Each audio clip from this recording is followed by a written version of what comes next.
Hello and a very warm welcome to Midday Prime. Over the next 1 hour, we'll bring you all the stories and updates from India and the world. We will update you about the happenings in the world of business and sports, and we'll get you some interesting stories that are making headlines. And our top focus would remain on combating novel coronavirus. Let's get started with the big news at this hour.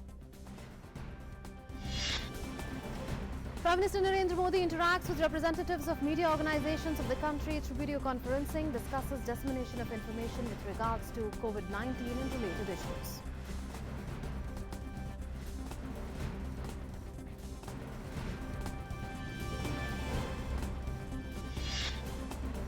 Centre tells the state governments to enforce lockdown strictly, says legal action will be taken against those violating the directions.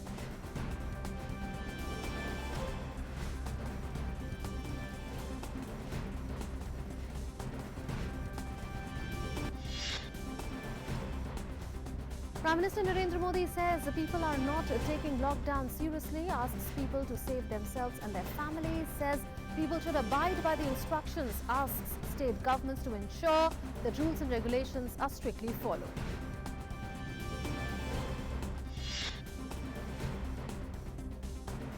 Total number of positive COVID-19 cases in India rises to 415, 23 cases recovered so far in the country, 7 deaths reported, 7 districts of national capital Delhi in lockdown.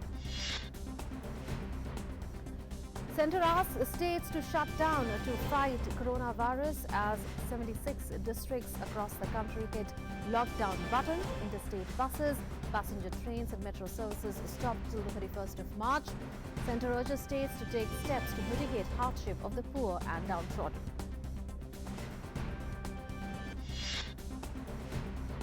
States also take steps to tackle spread of COVID-19. Entire Delhi in lockdown mode since 6 a.m. this morning.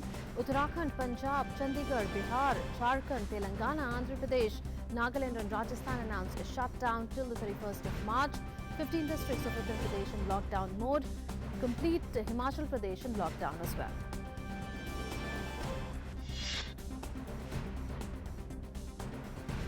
Over 3,25,000 people reported infected with COVID-19 across the globe. Over 14,000 deaths reported worldwide, with Italy alone reporting over 5,500 deaths.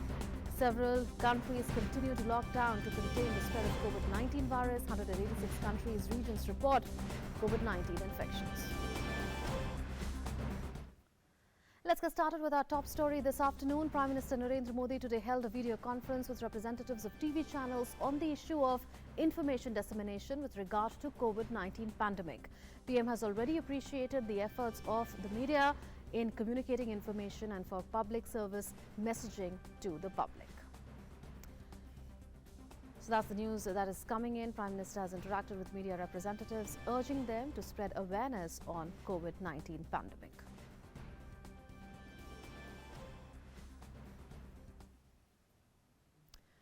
We'll tell you more on what the Prime Minister said, but first let's go across to Lok Sabha where the proceedings of the day have begun.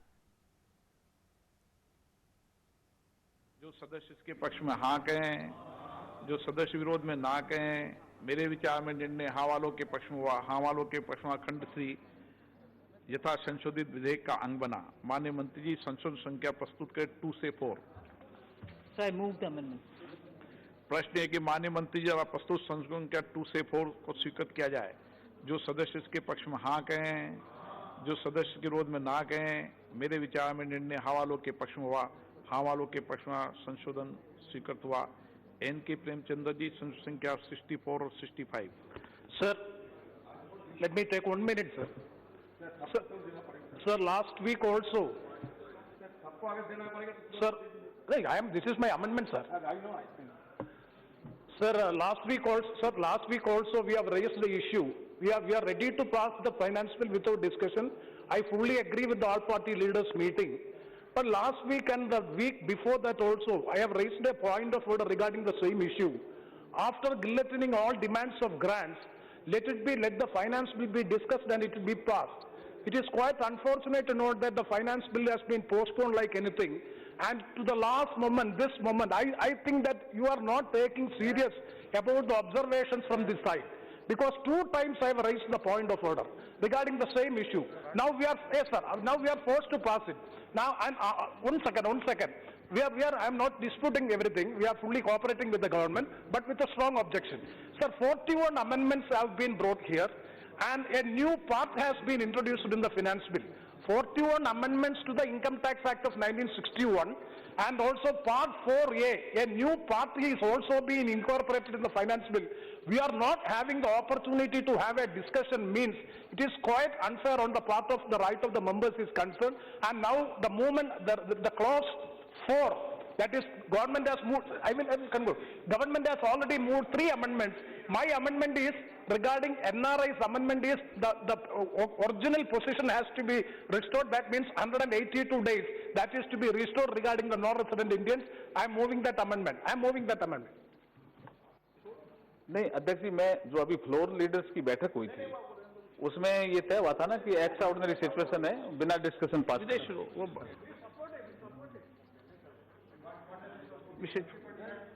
प्रश्न है कि इनके प्रेमचंदन द्वारा प्रस्तुत संशोधन संख्या 64-65 को स्वीकृत किया जाए।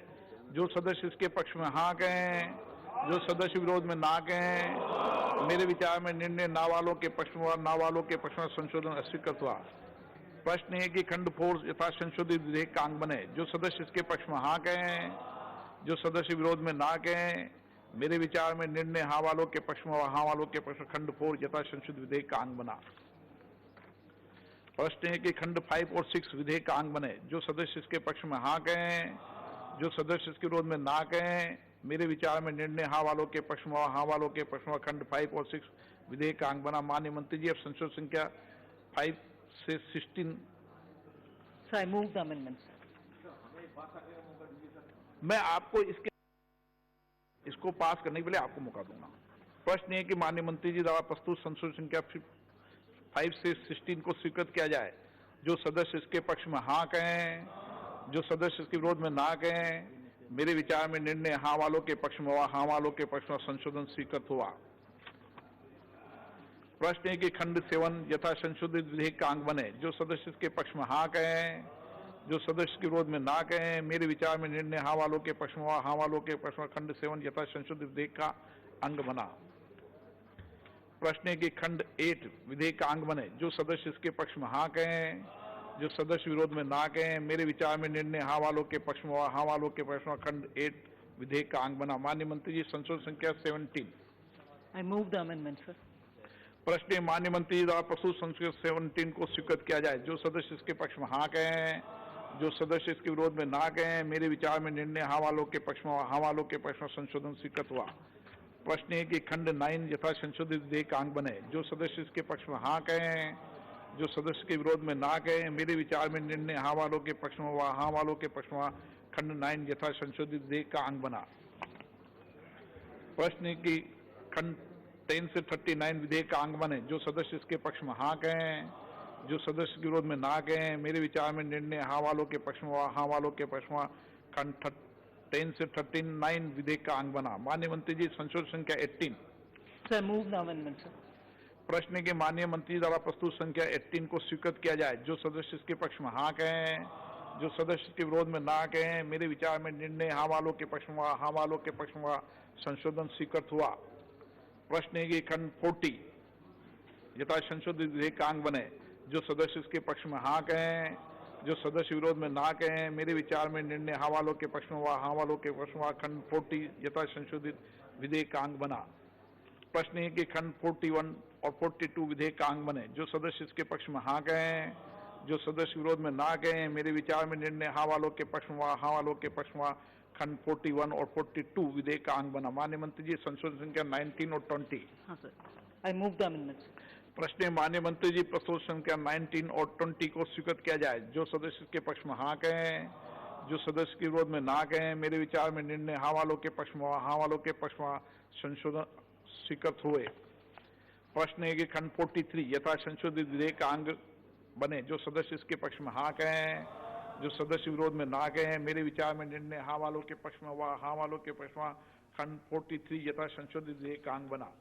प्रश्न है कि खंड 44 से 46 विधेयक का अंग बने। जो सदस्य इसके पक्ष में हाँ कहें, जो सदस्य विरोध में ना कहें, मेरे विचार में निर्णय हाँ वालों के पक्ष में। And for more on the passage of the finance bill, which is currently being considered in the Lok Sabha, we are joined by correspondent Anuj Yadav from Parliament. Anuj, we are seeing the finance bill is being considered and various amendments are being taken up by Lok Sabha Speaker Om Birla.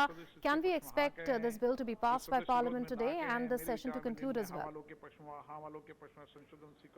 Leaders हैं, सभी जितने भी political parties हैं, उनके floor of the leaders हैं, उनके साथ अभी सदन शुरू होने से पहले लोकसभा स्पीकर ने और राज्यसभा के जो सभापति हैं उनके साथ बैठक हुई थी और इस बात पर सहमति बनी है कि जो फाइनेंस बिल है, जिसको अगर हम देखें तो एक चर्चा होती है, दोनों हाउस के अंदर चर्चा होती है, तब उसको पास कराया जाता है। लेकिन जिस तरीके से अभी कोरोना वायरस का एक प्रकोप जो है देश भर के अंदर फैला हुआ है और टीएमसी और समाजवादी पार्टी और शिवसेना के सांसदों ने पहले ही कहा था कि वो सदन की कार्रवाई में हिस्सा नहीं लेना चाहते हैं और सबसे ज्यादा क्योंकि सांसदों की जरूरत अपने अपने इलाकों में है, लोगों को जागरूक करने का वो काम करेंगे।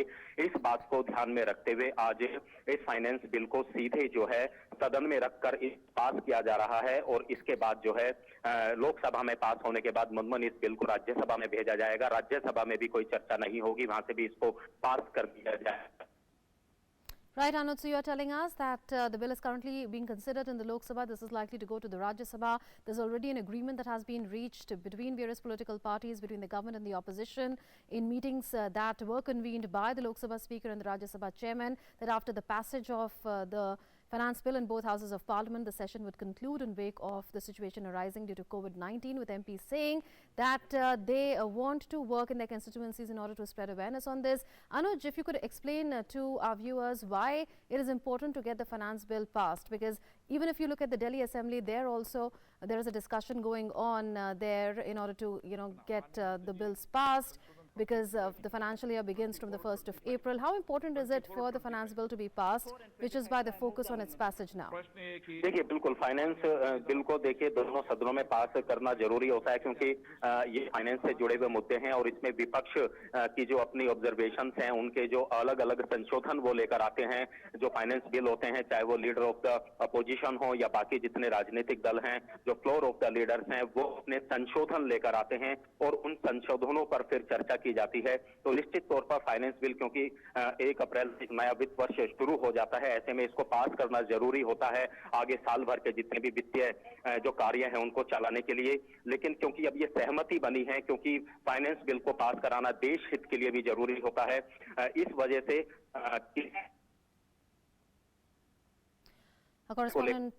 जिस तरीके से आज दोनों सदनों में सांसदों ने एक सहमति दिखाई है कि देश हित को आगे रखते हुए जो है इस फाइनेंस बिल को पास। We are facing issues with regard to audio with our correspondent Anuj Yadav. We'll try and set that connection right later, but for now what we can tell you is that the finance bill is being considered in Lok Sabha. This is likely to be passed by Lok Sabha and also by Rajya Sabha, and the session is likely to conclude in wake of the situation created due to the outbreak of a pandemic like COVID-19. Let's move on now. Prime Minister Narendra Modi today held a video conference with representatives of television channels on the issue of information dissemination with regard to COVID-19 pandemic. PM has already appreciated the efforts of media in communicating information and for public service messaging to the public. So that's the latest outreach by Prime Minister Narendra Modi, this time reaching out to media representatives. And we know that the centre and the state governments have together put up a coordinated effort in order to spread awareness and is pulling out all stops as far as preparedness and response to COVID-19 is concerned. Our correspondent Sudhakar Das is now joining us. Sudhakar, we've seen that the Prime Minister himself is constantly reviewing the situation. He's been in touch with various stakeholders, the civil society at large, the state governments as well, and now the Prime Minister reaching out to the media, urging them to spread awareness on COVID-19. जी बिल्कुल, और बेहद महत्वपूर्ण है मनमोहन, खास तौर से एक ऐसे वक्त में जब देश एक बड़ी चुनौती से पार पाने की कोशिश कर रहा है, एक बड़ी लड़ाई जीतने की कोशिश कर रहा है और जिससे पूरी दुनिया प्रभावित है और एक तरह से जिसने दुनिया में कहर बचा के रखा है। एक तरह से ये मौका था प्रधानमंत्री की तरफ से तमाम मीडिया कर्मियों को जो एक तरह से फोर्थ फ्रंट पर है इस लड़ाई में, न सिर्फ सही सूचनाएं पहुंचाने को लेकर बल्कि लोगों को जागरूक करने के लिए भी। तो एक तरह से उनकी सराहना की प्रधानमंत्री ने कि जो देश को वो तमाम चीजों से रूबरू करा रहे हैं, सही मायने में सूचनाएं लेके जा रहे हैं। तो साथ ही साथ प्रधानमंत्री ने एक बार फिर उनका आह्वान किया है कि एक बहुत अहम वक्त में एक अहम मुकाम पर हम तमाम लोग हैं और एक जो आगे आने वाले समय की जो एक लड़ाई है, जो एक अहम लड़ाई है, जो अहम चुनौती है, उसको उससे मुकाबले के लिए किस तरह से हम सब साथ मिलकर काम करें,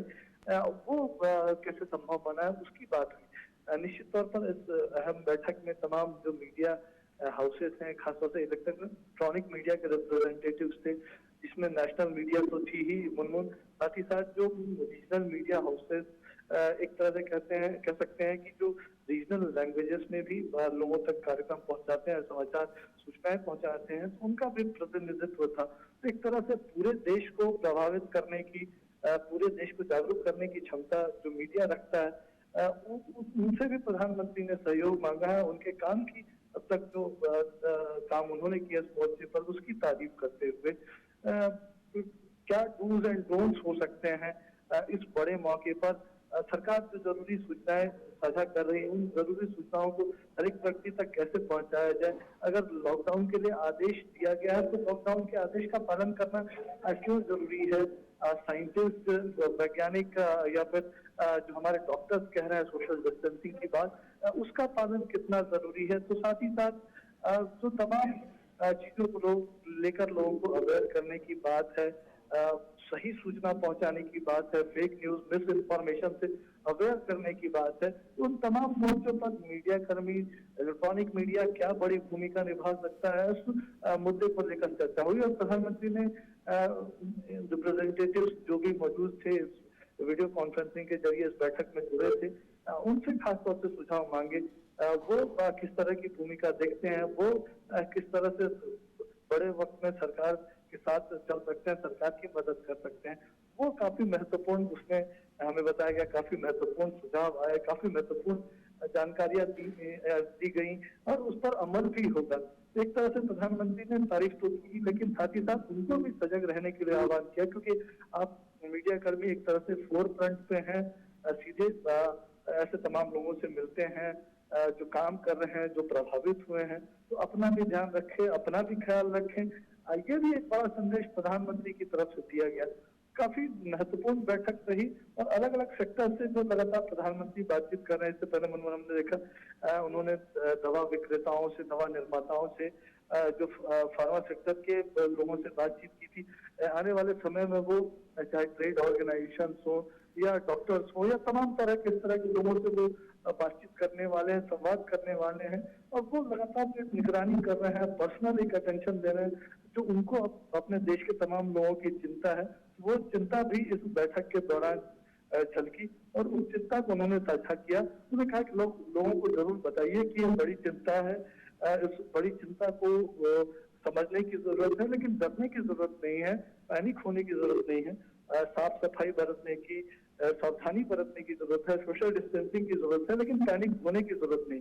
चिंता जरूर कीजिए, ये बड़ी चिंता पूरी दुनिया के सामने है। तो ये एक इस तरह का संदेश लेकर प्रधानमंत्री इस बैठक में आए थे। निश्चित तौर पर कह सकते हैं पॉजिटिव बैठक रही, पॉजिटिव फीडबैक तमाम मीडिया कर्मियों से मिला और एक जो सकारात्मक भूमिका मीडिया की हमेशा से रही है लोकतंत्र के जो चौथे प्रहरी के तौर पर, अब वो एक सकारात्मक भूमिका और कैसे प्रभावी हो सकती है, प्रधानमंत्री के साथ मिलकर तमाम मीडिया कर्मियों ने चर्चा की इस बात की। Sudhakar, today the Prime Minister tweeted saying that some people are not taking the lockdown seriously. They should take care of themselves in such times and also their families. And in a separate communication, the centre has said that states have been asked to enforce the lockdowns seriously, and action which is legal in nature should be taken against violators. So is the centre pulling out all stops in coordination with the state governments to ensure that there is perfect preparedness and perfect response to this challenge? देखिए, जाहिर तौर पर प्रधानमंत्री या फिर केंद्र, हमारी सरकार किसी गुलाबे में लोगों को रखना नहीं चाहती है। एक जो वास्तविक स्थिति है, प्रधानमंत्री लगातार उसकी बात कर रहे हैं, उसके बारे में बता रहे हैं। हमने देखा जब राष्ट्र के नाम संदेश हुआ था, चाहे उस वक्त की बात हो या लगातार वो जो संवाद कर रहे हैं, अब प्रधानमंत्री लगातार ये बात कह रहे हैं कि ये बड़ी चिंता है। अब ऐसे वक्त में मनमोहन, हमको और आपको सबको पता है कि इसके लिए कोई वैक्सीन अभी तक तैयार नहीं हुआ, तमाम तरह के ट्रायल्स जरूर चल रहे हैं, लेकिन ऐसे में जब तमाम विशेषज्ञ हेल्थ एक्सपर्ट्स ये कह रहे हैं कि सोशल डिस्टेंसिंग काफी महत्वपूर्ण है। हमने देखा कि जनता कर्फ्यू के दौरान एक अभूतपूर्व जन समर्थन प्रधानमंत्री को तमाम लोगों ने दिया, करोड़ों लोगों ने दिया। लोगों ने सराहना भी की 5 बजे जैसे निकले, लेकिन उसमें कुछ ऐसी भी तस्वीरें आई जो चिंतित करने वाली थी। जो सोशल डिस्टेंसिंग की वजह से जनता कर्फ्यू लगाया गया था, उसका पालन लोगों ने नहीं किया। जाने अनजाने में ऐसी चीजें हुई, लेकिन उसको रोकना है। रोकने के लिए जो जरूरी कदम है वो उठाए जा रहे हैं। ऐसे में राज्य सरकारें भी कदम उठा रही है, केंद्र भी उनकी मदद कर रही है। ये एक संदेश प्रधानमंत्री की तरफ से कि इस वक्त लापरवाह होने की जरूरत नहीं है। अब एक बहुत क्रिटिकल स्टेज में हम लोग हैं, बहुत महत्वपूर्ण समय में है, और अगले कुछ दिन, क्योंकि एक लंबी लड़ाई है, ऐसा सोच लेना कि खतरा खत्म हो गया है, टल गया है, ऐसा नहीं है। प्रधानमंत्री लोगों को डरा नहीं रहे, लेकिन वास्तविक स्थिति से रूबरू करा रहे हैं, और लोगों को थोड़ा सा चिंतित होना भी चाहिए। साथ ही साथ उन्होंने आश्वस्त भी किया कि बाकी तमाम चीजों की सरकार चिंता कर रही है। ऐसे में जो ये सोशल डिस्टेंसिंग की बात है, इसके लिए राज्य सरकारें, केंद्र शासित प्रदेश जो सलाह जारी कर रहे हैं, जो निर्देश दे रहे हैं, लोग उनका पालन करें। और एक तरह से इस बैठक के दौरान भी उन्होंने तमाम मीडिया संस्थानों से अपील की कि इस बारे में वो लोगों को बताएं, जागरूक करें, और ये उनके लिए, अपने बच्चों के लिए, अपने परिवार के लिए, सबके स्वास्थ्य के लिए कितना जरूरी और कितना अहम मैसेज है। और जो कुछ शरारतपूर्ण कार्रवाई कर रहे हैं, हमको पता है कि आज सवेरे केंद्र सरकार ने एडवाइजरी भी दी है कि ऐसे लोगों के खिलाफ कानूनी कार्रवाई भी की जा सकती है। जो लॉकडाउन के जो निर्देश है, उसका कम से कम सख्ती से पालन किया जाए। Manmohan. Right, Sudhakar, thank you for those updates. Sudhakar Das reporting on the various steps that the centre has taken in coordination with state governments to fight this pandemic, besides on the meeting that the Prime Minister took with heads of media organizations, urging them to spread awareness on preventing the virus from spreading further. Well, the total number of confirmed COVID-19 cases in India has now risen to 415. The cases include 41 foreign nationals. Out of the total positive cases, 23 people have been discharged after being cured, and 7 patients have died so far. Over 15.17 lakh passengers have been screened at various airports across the country.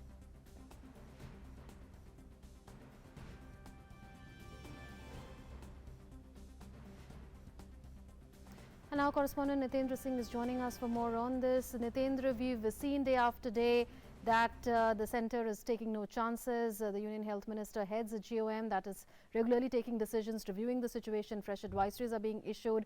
What are you picking up on what the government plans to do next in this fight against the pandemic? देखिए, सरकार ने अगर देखा जाए तो कई सारे step उठाए हैं, और अब उस स्टेप को राज्यों की जिम्मेदारी है कि उसको लागू करें। कल कैबिनेट सेक्रेटरी ने तमाम राज्यों के चीफ सेक्रेटरी से बात किया था, और उन्होंने ये इंश्योर करने के लिए कहा था कि कोविड-19 के लिए अलग से अस्पताल डेडिकेटेड बनाया जाए, क्योंकि दूसरे अस्पतालों से अलग रहना इसलिए भी जरूरी है क्योंकि संक्रमण का खतरा रहेगा, तो जो ऑलरेडी पेशेंट भर्ती हैं उनको दिक्कत होगी। इस वजह से एक अलग डेडिकेटेड, हर राज्य को अलग अलग जिलों में अलग अलग जगहों पे डेडिकेटेड हॉस्पिटल बनाना है। दूसरी बात, सरकार ने 1200 वेंटिलेटर का ऑर्डर दिया है केंद्र सरकार ने, वो जल्दी आ जाएगा, ताकि अगर कोई जरूरत पड़ेगी, अगर कोई सीरियस पेशेंट हुआ या बुजुर्ग सीरियस हुए, उनको निमोनिया और सांस की तकलीफ बढ़ गई तो उनको वेंटिलेटर पे डाला जाए, तो उसकी कोई कमी ना हो। तीसरा, तमाम जो लैब हैं, 111 लैब हैं सेंट्रल गवर्नमेंट के, उनको एक्टिव कर दिया गया है पूरे देश में। उसके अलावा निजी जो लैब हैं, निजी संस्थानों के लैब है, उनको टेस्टिंग के लिए एम्पावर कर दिया गया है, और उसकी प्राइस कैप भी कर दी गई है। 4500 से ज्यादा कोई भी टेस्टिंग का नहीं ले सकता है, ये कैप कर दिया गया है। इसके अलावा कल एक मॉक ड्रिल हुई थी अस्पतालों में कि कैसे अगर कोई पेशेंट ज्यादा संख्या में आता है तो उनको अस्पताल में कैसे ले लिया जाए और उसका मैनेजमेंट कैसे हो, अगर कोई पेशेंट वेंटिलेटर पे जाता है तो उसका मैनेजमेंट कैसे हो। तो एक एडवांस तौर पे सरकार की तैयारी है, खासतौर पे अस्पतालों के मद्देनजर।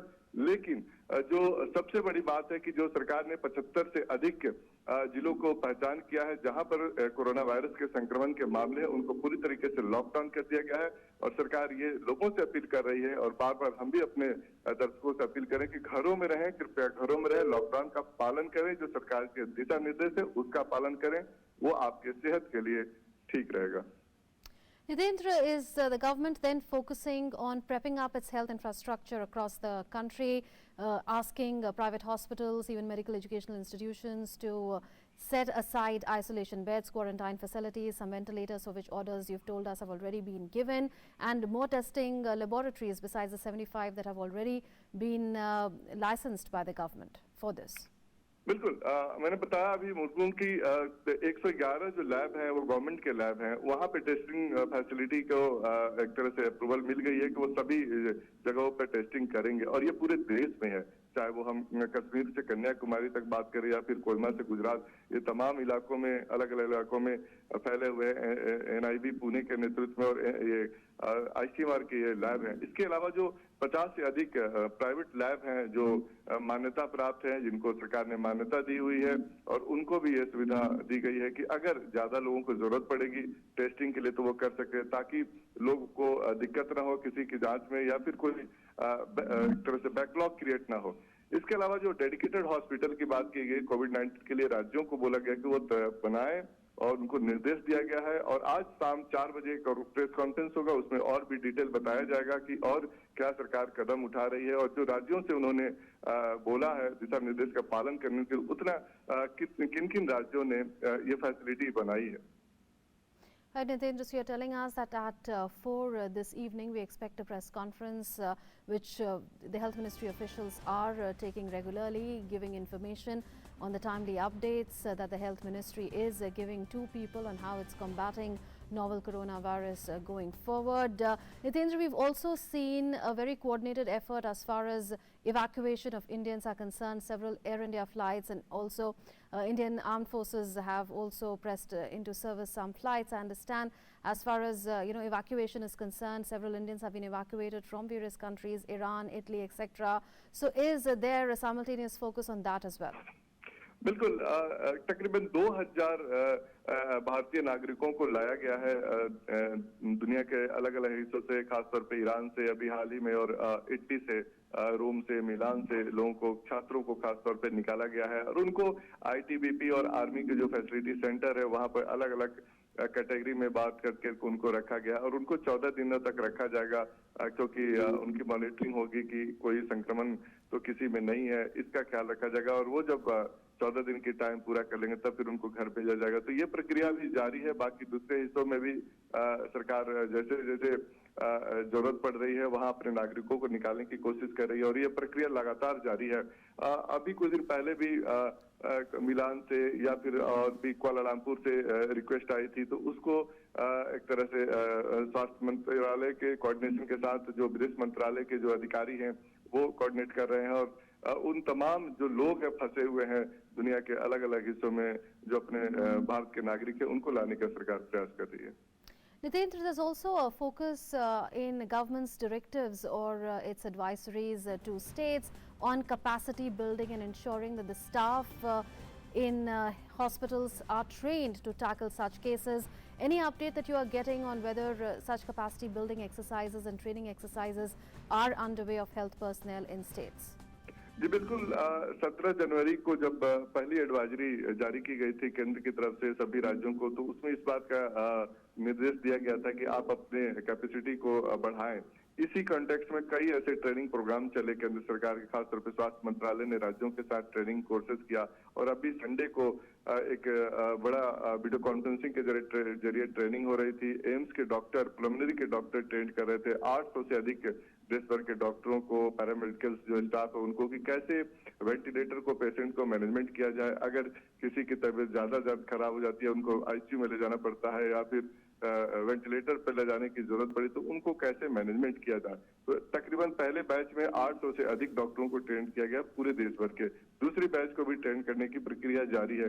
कोशिश इस बात की हो रही है सरकार की तरफ से कि एडवांस में वो तमाम कदम उठा लिए जाए जो अगर चुनौती आगे आने वाले दिनों में आएगी तो उसको हॉस्पिटल प्रिपेयर्ड हैं, जो स्टाफ है वो प्रिपेयर्ड हैं, पैरामेडिकल्स जितने स्टाफ हैं, डॉक्टर्स हैं, उनको पता रहे कि जो कोविड-19 के मरीजों का मैनेजमेंट कैसे हो, क्योंकि उनकी सुरक्षा भी बहुत जरूरी है, क्योंकि बहुत ही संक्रामक, घातक संक्रामक ये बीमारी है, किसी को भी हो सकता है। तो सबसे ज्यादा खतरा डॉक्टर्स को है, नर्स को है और ये जो स्वास्थ्य कर्मी है उनको, तो उनको बचाना भी जरूरी है। उनकी सुरक्षा का भी ख्याल रखा जाता है और इनको भी ट्रेनिंग दी जाती है कि आपको कैसे बचना है और इसलिए जो इनकी प्रोटेक्शन के किट हैं वो भी पूरी तरीके से मुहैया कराई गई है।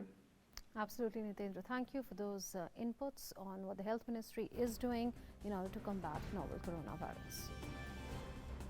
The centre has asked state governments to strictly enforce lockdowns and take legal action against violators. According to an official statement, the centre and state governments decided to completely lock down 76 districts across the country where coronavirus cases have been reported till the 31st of March.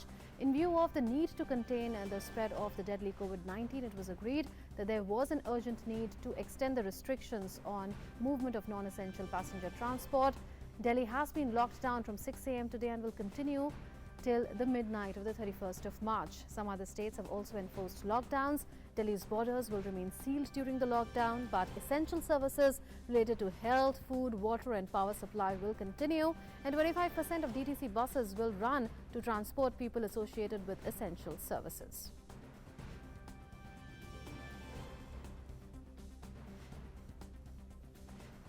Prime Minister Narendra Modi has appealed to state governments to ensure that rules and regulations of the coronavirus lockdown are enforced, as he noted that many people are not taking the measure seriously. He tweeted, and I quote, "Many people are still not taking the lockdown seriously. Please save yourself, save your family, follow the instructions seriously. I request state governments to ensure rules and laws are followed," he said in a tweet in Hindi. That's the tweet in front of you. The Prime Minister tweeted today, urging the civil society and states to take the lockdowns seriously, after which the centre has asked states to enforce the lockdown seriously, and the states have also been told that violators must be punished.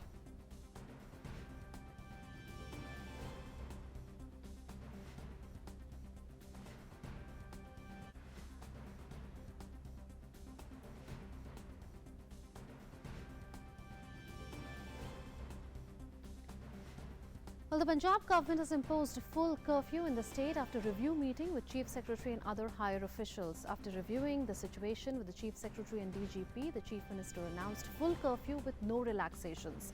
District collectors have been asked to issue orders accordingly. Any person required to be given relaxation will be so allowed specifically for a given period and purpose. So that's how the situation is in Punjab, where there is a statewide curfew that has been imposed in wake of the outbreak of novel coronavirus. Various states have taken various measures. You can look at the deserted streets. This is the kind of situation that was there yesterday when the Janata curfew was followed by crores of Indians, and today when several states are either in lockdown or in curfew, they're staying indoors, taking care of their health and ensuring no community interaction, ensuring that there is physical distancing and social distancing. Let's now go over to Mumbai and talk to our correspondent Shama on the situation in Maharashtra, which is one of the most affected states. Shama, we know that Maharashtra has the highest number of COVID-19 positive cases, and Maharashtra was the first to issue directions on closures of offices and establishments, and it was later decided that there will be a lockdown in the entire state. But are essential services being provided? And we can see some buses flying behind you. So is some sort of public transport allowed?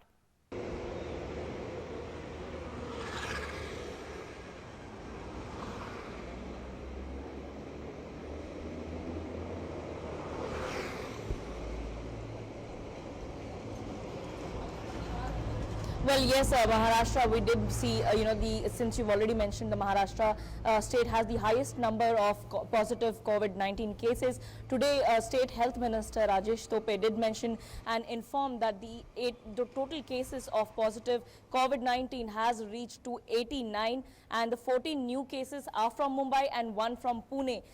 Chief Minister Uddhav Thackeray did mention yesterday that the entire state would be seeing the curfew, Janata curfew till today morning, and after that the entire state of Maharashtra would be in a lockdown, and a section 144 would be imposed anywhere where not more than 5 people can be at one place at any particular point of time.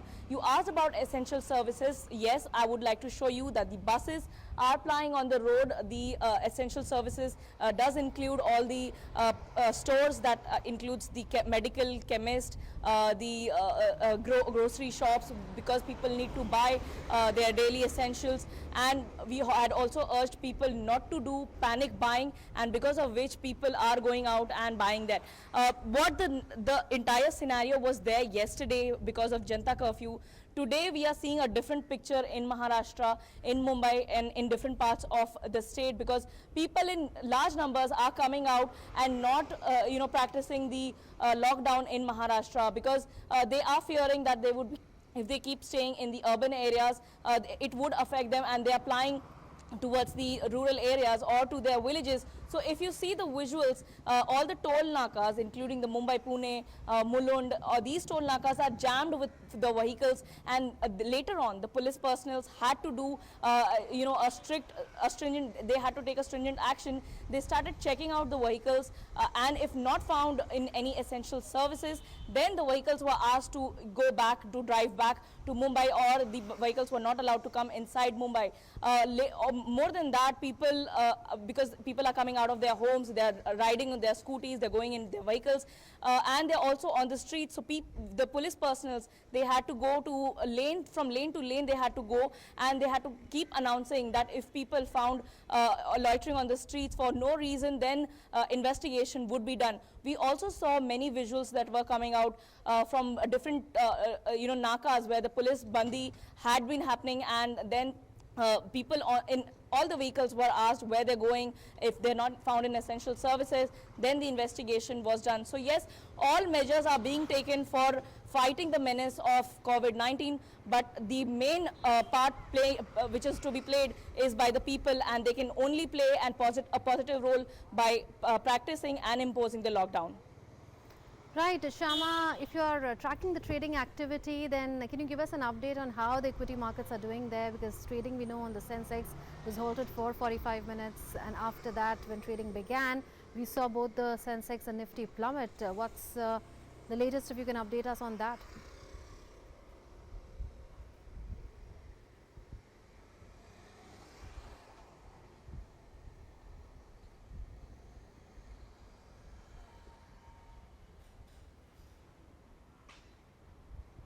Well, yes, we did mention, we did see that the markets, both Sensex and Nifty, this was almost a hint was given on Friday itself. The industrialists, the experts, the market experts, they had already hinted that markets would be giving a very grim picture on Monday. And we did see today morning that the markets hit a selling circuit, and after that, a 45 minutes halt was put on the markets. After that, both the Sensex and Nifty resumed trading. We did see some recovery, but both the Sensex and Nifty are trading in red, and the fears of COVID-19, not just across the country but across the globe, has gripped all markets. And we keep on saying, the markets work on sentiments. The sentimental, the impulse selling and everything is over, but now here the actual fear has come into the trading. And if till the time the situation doesn't improve, or till the time the fear of the entire situation across the globe of COVID-19 doesn't improve, markets are likely to continue in the same way. If we are to talk about Sensex, then Bankex, auto, healthcare sectors are all down, and they are looking at a bigger picture, because Italy, Iran currently are fighting the worst fight, and in India also the cases of positive COVID-19 are rising. So yes, both domestic and international, there are fears coming in, and the markets are likely to continue in the same manner for some time. Right, Shama, thank you for those inputs from Mumbai. And now let's go over to Ashutosh, our correspondent is joining us from Lucknow, and we know that there are 16 districts in Uttar Pradesh where a lockdown has already been announced. So Ashutosh is joining us from Lucknow. Ashutosh, since 16 districts in Uttar Pradesh are in lockdown mode, I understand that Lucknow also is one of them. So can you tell us about what really is happening there in terms of availability of essential commodities? Also, are these districts being sanitized? Because that's what Chief Minister Yogi Adityanath said, that during the lockdown period, sanitization drive will take place. बिल्कुल मनमोहन, जिस तरह से अगर मैं थोड़ा सा कहूं कि कल की बात को लेकर के कि जिस तरह से संजीदगी सरकार ने दिखाई है, उतनी ही संजीदगी के साथ लोग भी पेश आ रहे हैं। लखनऊ सहित जिन 16 जिलों को लॉकडाउन किया गया है, उन 16 जिलों में पूरी तरह से लॉकडाउन को सफल बनाने के लिए लोग भी सहयोग कर रहे हैं और साथ में पुलिस, उत्तर प्रदेश सरकार की पुलिस जो है, शासन, वो भी जो है थोड़ा सख्ती दिखा रहा है। जो लोग ये थोड़ा इस पूरी घटना को हल्के में लेना चाहते हैं, क्योंकि सबको यह मालूम है कि यह अब जो विपत्ति है, यह विपत्ति अभी लोगों के सामने है, टली नहीं है और इससे बराबर लड़ना होगा और लड़ने के लिए जो अनुशासन है उसे बनाए रखना होगा। जिस तरह से 16 जिलों को लॉकडाउन किया गया है, वहां पर जो भी सस्पेक्टेड पर लोग मिल रहे हैं उनकी जांच की जा रही है। अभी पीलीभीत में भी एक मरीज मिला है, लेकिन अभी यह स्पष्ट नहीं हो पाया है कि उसको कोरोना है या नहीं है। इस तरह से पूरे प्रदेश में जो है आवश्यक वस्तुओं की आपूर्ति बनाए रखने के लिए भी सरकार पूरा प्रयास कर रही है। इसके साथ ही लोगों में कहीं बेचैनी न हो, घबराहट न हो, किसी प्रकार की जो है लोग परेशान न हो, इसके लिए भी आश्वस्त करने के लिए प्रशासन सड़कों पर उतरा है। इसके साथ ही मुख्यमंत्री योगी आदित्यनाथ ने आज फिर से एक बार जो है प्रदेशवासियों से अपील की है कि वो सरकार का सहयोग करें और साथ में अनुशासन को पूरी तरह से बनाए रखें। जिनको जरूरत नहीं है वो कतई घरों से बाहर निकल करके ना आए और इसमें सहयोग करने के लिए लोग भी बढ़ चढ़ करके हिस्सा ले रहे हैं। जी Manmohan. Right, Ashutosh, you're telling us that the civil society at large is cooperating. So are most of the offices and private establishments, shops, etc., they are all closed there? बिल्कुल मनमोहन, अगर हम लखनऊ, राजधानी लखनऊ की बात करें तो यहाँ पर केवल मेडिकल स्टोर और आवश्यक वस्तुओं और सब्जी वालों की, वो भी कम संख्या में दुकानें खुली हुई हैं। सवेरे दूध की उपलब्धता थी, एलपीजी गैस भी लोगों को मिल रही है, उसकी भी दुकान खुली हुई है। लेकिन इसके अलावा जितने भी व्यावसायिक प्रतिष्ठान हैं, जितने प्राइवेट ऑफिसेज हैं, जितने सरकारी ऑफिसेज हैं, सारे के सारे लॉकडाउन हैं, पूरी तरह से बंद हैं और वहां पर कोई कर्मचारी, केवल सिक्योरिटी गार्ड के अलावा कोई कर्मचारी नहीं है। जितने कर्मचारी हैं सबको कह दिया गया है कि वो अपने घरों में रहें और घरों में भी रह करके पूरी सतर्कता बरतें और जो भी आवश्यक चीज है अगर समाप्त होती है तभी उसको लेने के लिए उस स्थान तक आए जहां पर वो मिल रही है। जब तक घरों में वो चीजें उपलब्ध हैं उसकी जो है इकट्ठा न करें, क्योंकि ये सारी चीजें जो है बराबर सरकार उपलब्ध करवाती रहेगी। जी Manmohan. Right. Thank you for those updates, Ashutosh from Lucknow. Let's go over to Lok Sabha proceedings now. नियंत्रणाधीन वर्ष 2020-21 के लिए अनुदानों की मांग संख्या 92 और 93 के लिए चर्चा 5 घंटे 21 मिनट तक चली। पर्यटन मंत्रालय के नियंत्रणाधीन अनुदानों की मांग संख्या 98 के लिए चर्चा 4 घंटे और 1 मिनट तक चली। वर्ष 2020-21 के लिए केंद्रीय बजट के संबंध में शेष मंत्रालयों की अन्य सभी बकाया अनुदानों की मांगों को सभा में मतदान के लिए रखा गया। 16 मार्च 2020 को पूरी तरह से स्वीकृत किया गया। संबंधित विनियोग विधेयक पारित किया गया। वर्तमान सत्र के दौरान 16 सरकारी विधेयक प्रस्तावित कर कुल मिलाकर 13 विधेयक पारित हुए। 98 तारांकित प्रश्नों के उत्तर दिए गए। प्रश्नकाल के पश्चात सदस्यों ने देर शाम तक बैठकर लगभग 436 अभिलंब लोकमत के मामले उठाए गए। माननीय सदस्यों ने नियम 377 के अधीन कुल 399 मामले भी उठाए गए।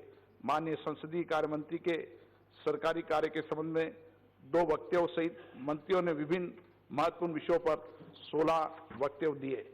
इस सत्र के दौरान संबंधित मंत्रियों ने कुल 1765 पत्र सभा पटल पर रखे गए। सभा में दिल्ली के कुछ हिस्सों में कानून और व्यवस्था की स्थिति के संबंध में नियम 193 के अंतर्गत एक अल्पकालीन चर्चा भी की गई। चर्चा पर संबंधित मंत्री ने उत्तर दिया और ये 4 घंटे 37 मिनट तक चली। इस सत्र में विभिन्न महत्वपूर्ण मुद्दों पर चर्चा करने के लिए ये सभा 21 घंटे 48 मिनट देर रात तक बैठी। जहां तक गैर सरकारी सदस्यों के संकल्प का संबंध है, श्री कुंवर पुष्पेंद्र सिंह चंदेल द्वारा 21 जून 2019 को प्रस्तुत बुंदेलखंड क्षेत्र में जल संकट और छुट्टा गोवंश की समस्या को दूर करने के लिए केन बेतवा नदी संपर्क परियोजना द्वारा नहरों का निर्माण संबंधी संकल्प 28 जून 2019 को, 19 जुलाई 2019 को, 29 नवंबर 2019 को पहले तथा दूसरे सत्र के दौरान चर्चा की गई। इस पर वर्तमान सत्र के दौरान 20 मार्च 2020 को आगे चर्चा की गई। संकल्प को सभा की अनुमति से 20 मार्च 2020 को वापस लिया गया। एक अन्य संकल्प श्री रितेश पांडे द्वारा 20 मार्च 2020 को आंगनबाड़ी कार्यकर्ताओं, आंगनबाड़ी सहायिकाओं के लिए कल्याणकारी उपायों के संबंध में पेश किया गया। उस पर उस दिन चर्चा पूरी नहीं हुई।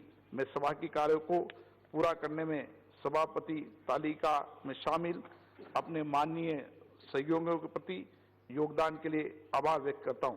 मैं माननीय प्रधानमंत्री जी, संसदीय कार्य मंत्री, विभिन्न दलों और समूहों के नेताओं और माननीय सदस्यों के प्रति सहयोग के लिए अत्यधिक कृतज्ञ हूं। मैं आप सभी और प्रेस के मीडिया के मित्रों को भी धन्यवाद करता हूं। मैं सभा को प्रदान की गई समर्पित और त्वरित सेवाओं के लिए लोकसभा सचिवालय के अधिकारियों कर्मचारियों को धन्यवाद देता हूं। मैं सभा की कार्रवाई संचालन में संबद्ध एजेंसियों को उनके द्वारा प्रदान की गई सहायता के लिए भी धन्यवाद देता हूं। माननीय सदस्यगण अपने स्थान पर खड़े हो जाएं, क्योंकि हम वंदे मातरम की धुन बजाएंगे।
सभा की कार्रवाई अनिश्चित काल के लिए स्थगित की जाती है। So Lok Sabha proceedings have been adjourned sine die, and which means that as far as Lok Sabha is concerned, the budget session has concluded. You earlier heard Lok Sabha Speaker Om Birla give details of the kind of work that was done by Lok Sabha in the budget session of Parliament. Like always, budget session this time too took place in 2 phases. It was supposed to conclude in April, but it was decided unanimously by the government and the opposition that in the wake of the situation in India arising out of the outbreak of the COVID-19 pandemic, it has been decided that the House will be adjourned sine die today itself, and that's what happened. Earlier in the day, we saw how the finance bill was taken up for consideration and passage. We also saw Prime Minister Narendra Modi was present in the House when the House was being adjourned sine die. So, as a result of an agreement that was reached between the Treasury benches and the opposition benches that was brokered by the Lok Sabha Speaker as well as by Rajya Sabha Chairman, it was decided that both Houses of Parliament would adjourn sine die. And our correspondent Anuj is joining us now for more on this. Anuj, we are seeing Lok Sabha being adjourned sine die. Do we expect Rajya Sabha also to be adjourned sine die? And also, has this session been very high on productivity, considering that on several days we saw that the MPs sat till late in the night?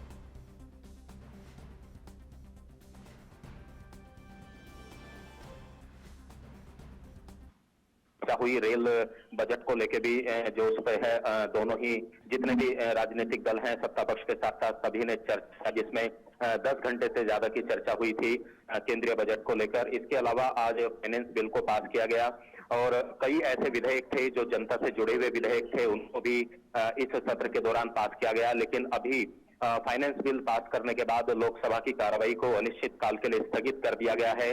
सभी जितने भी राजनीतिक दल हैं उन्होंने मांग की थी कि कोरोना वायरस जो एक बीमारी है उसके मद्देनजर जो है संसद की कार्रवाई को स्थगित करते हुए संसद अपने इलाकों में जाना चाहते थे। तो कुल मिलाकर एक सर्वदलीय बैठक हुई थी स्पीकर के साथ, उसके बाद सहमति बनी थी। अब जो फाइनेंस बिल है उसको कुछ देर बाद जो है राज्यसभा में रखा जाएगा पास करने के लिए, वहां भी चर्चा नहीं होगी और राज्यसभा की कार्रवाई भी जो है अनिश्चित काल के लिए स्थगित कर दी जाएगी। Right, Anuj. Also tell us about the productivity that we've seen in the Rajya Sabha, because you've told us that the Lok Sabha had been very high on productivity. We saw the Lok Sabha Speaker Om Birla also speak on that before adjourning the House sine die. Have we seen the same kind of productivity levels in the Rajya Sabha too this time around, which is likely to be adjourned sine die today itself, like you are telling us? देखिए बिल्कुल, क्योंकि जो लोकसभा में जितने भी विधेयक जितने भी पारित होते हैं उनको राज्यसभा में पारित करने के लिए भेजा जाता है, और जितने भी विधेयक थे करीब करीब हम कहें तो 2 दर्जन से ज्यादा विधेयक थे जो Lok Sabha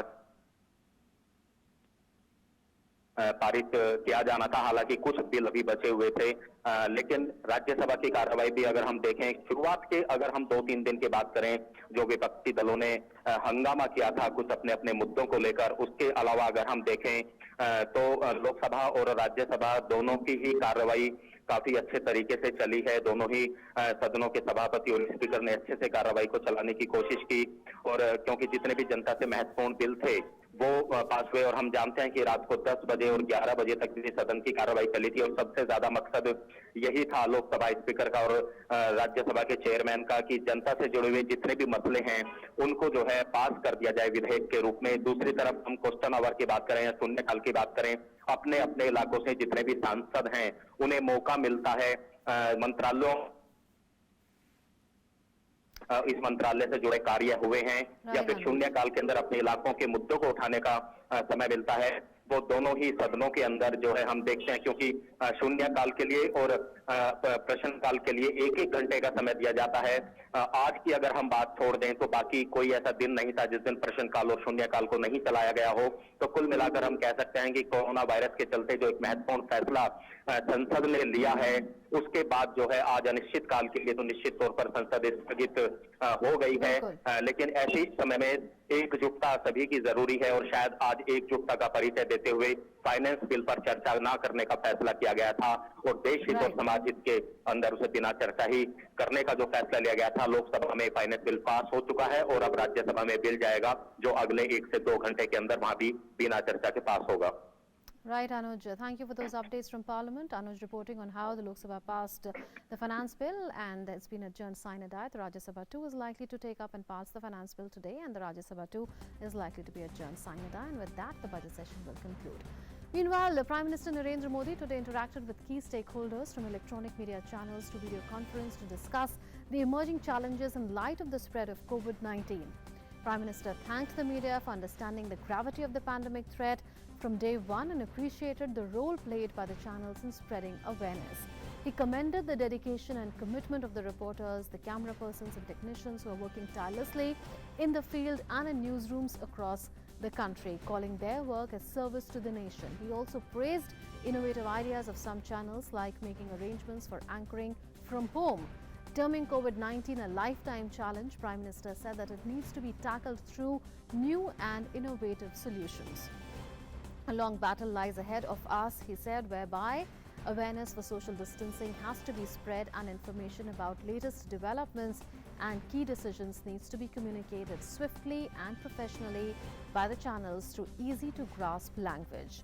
He said that the channels on the one hand have to ensure that people don't let their guard down and become careless, and also need to counter pessimism and panic through positive communication. It is necessary to keep the doctors and healthcare workers motivated since they are at the forefront of this fight. Prime Minister said that news channels serve as a vital means of feedback and the government is constantly acting on this feedback. He also gave suggestions to channels to provide dedicated boom mics to reporters in the field and take precautions like maintaining a distance of at least 1 meter while conducting interviews. He also asked the channels to spread scientific reports, involve informed people in their discussions and counter the spread of misinformation. He underlined the importance of discipline from citizens and maintaining social distancing to counter the spread of the virus. The media representatives thanked the Prime Minister for his leadership and hard work in tackling the challenge. They assured the Prime Minister of working with him in countering the pandemic. Citing the emotional connect of the Prime Minister with the people, the representatives requested him to address the nation more frequently and to include positive stories, especially the experiences of those who have recovered from COVID-19 in his address.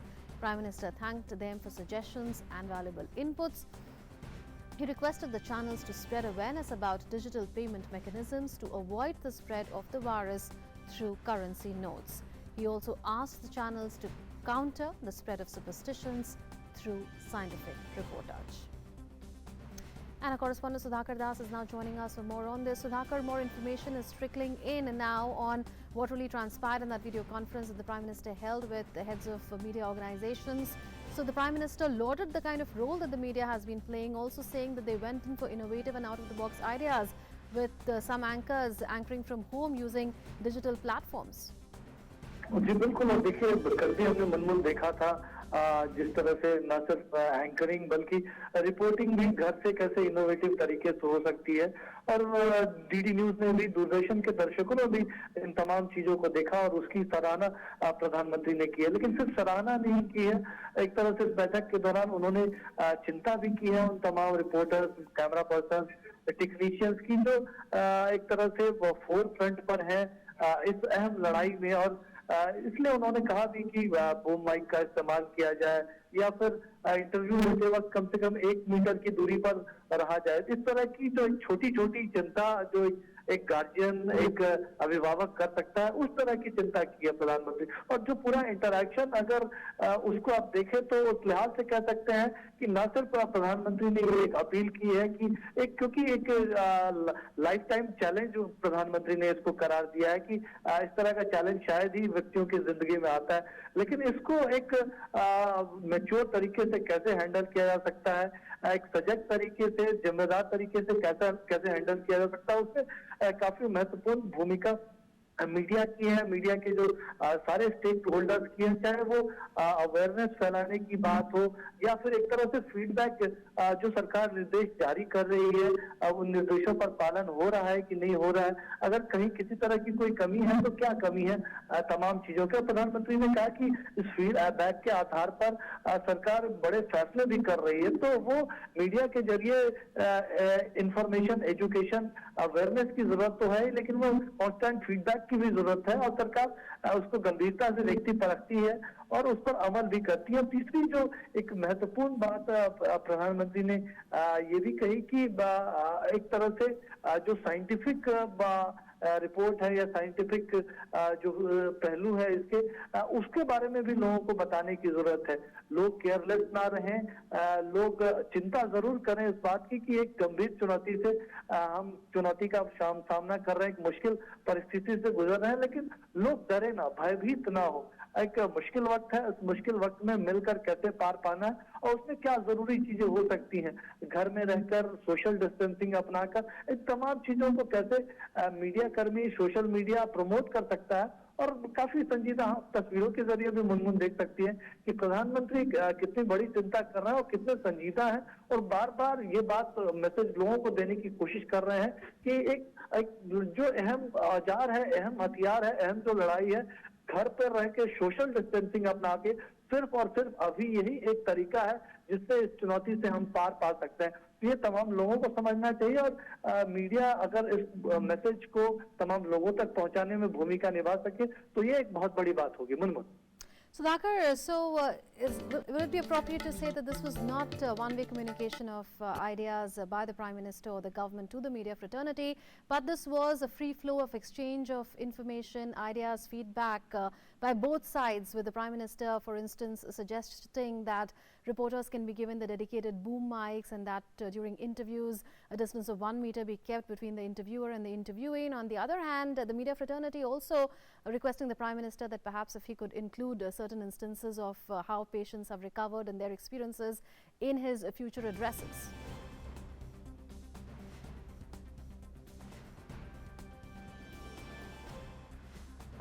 उनकी positive जिस स्थिति से वो गुजरे और किस positivity के साथ वो इस बीमारी से बाहर आए, तो इस तरह की स्टोरीज और भी ज्यादा सामने आनी चाहिए। तो ये एक काफी महत्वपूर्ण बात थी।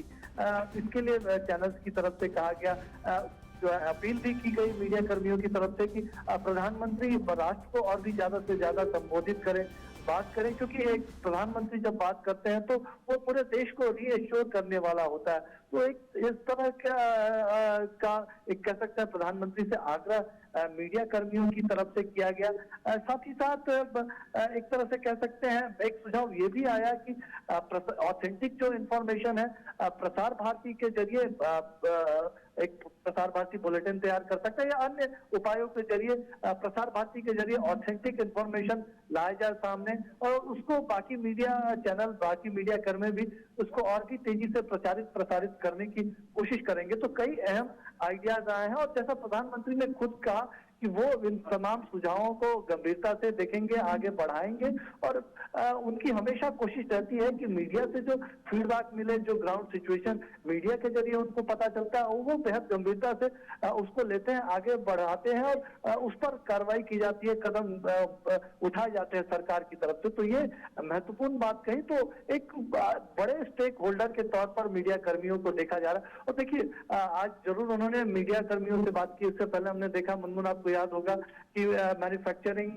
जो फार्मा सेक्टर के मैन्युफैक्चरिंग कंपनीज हो या दवा विक्रेता हो, उनके संगठनों से बात की थी। आने वाले समय में प्रधानमंत्री और भी इस तरह के जो अलग अलग सेक्टर्स के लोग हैं उनसे लगातार बातचीत कर रहे हैं। तो ये एक जो बड़ा वक्त है, एक अहम चुनौती है, उसमें हर सेक्टर के लोग, हर क्षेत्र के लोग, सब लोग साथ मिलकर, और एक जो हमारा फोकस है सोशल डिस्टेंसिंग का, या फिर उसके साथ ही साथ एसेंशियल सर्विसेज का सप्लाई एकदम मेंटेन रहे, उसके लिए वो तमाम जो क्या कदम उठाए जा सकते हैं, लोगों को और क्या जरूरतें लगती हैं, लोग क्या सोचते हैं, संगठन क्या सोचते हैं, उन तमाम चीजों को सुनते, समझते, जानते हुए आगे एक्शन लेना। तो ये एक कह सकते हैं कि जन भागीदारी के तौर पर इस बड़ी लड़ाई से पार पाने की, इस बड़ी चुनौती से पार पाने की प्रधानमंत्री कोशिश कर रहा है। ये काफी इस वक्त महत्वपूर्ण है, क्योंकि प्रधानमंत्री को पता है कि हर एक व्यक्ति की भूमिका अहम है,